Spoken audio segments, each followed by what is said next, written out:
Local probate court judge Sister Kenya Johnson made a stunning discovery in Fulton County, Georgia, in a records room in the Fulton County Courthouse. Her and her staff found wills that date back prior to the Civil War. And here's the kicker, get this family. They found documents of how enslaved blacks were passed down to the slave master's relatives. Insane. They say reading through the slave master's wills, you get an in-depth look of how blacks were treated, just like property, and were dehumanized. Instead of being treated as human beings, they were treated as property and passed down to family members. Crazy. With no regard for human life. Insane. One slave master wrote himself, I quote, "It is my will that all my Negro slaves be divided into 5 lots. Another read, I give my daughter Rebecca, my Negro woman Jen, who is of dark complexion. And get this family, another bombshell, and all of her children, and her heirs forever." Yeah, I said it, forever.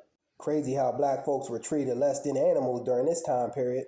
Sister Kenya Johnson had her staff go through records when she realized that the documents dated back before the Civil War. She said she was shocked at what they uncovered, and it was emotional for her to know that slaves were considered property. Johnson also said in her own words, it's one thing to hear about it in the history books, but it's a totally different ballgame to see and touch the actual records for yourself.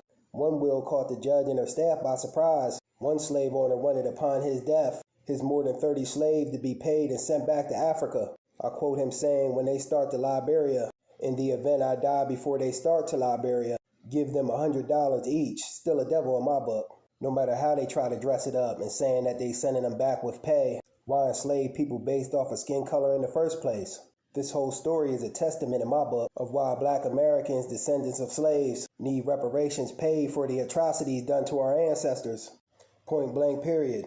But salute to Sister Judge Kenya Johnson for at least shining light on this, because black history, slavery, and things pertaining to our race are now becoming a taboo subject that they much rather sweep under the rug and have us forget about. Just my thoughts on the matter. Give black folks what's owed. You give everyone else reparations. Peace.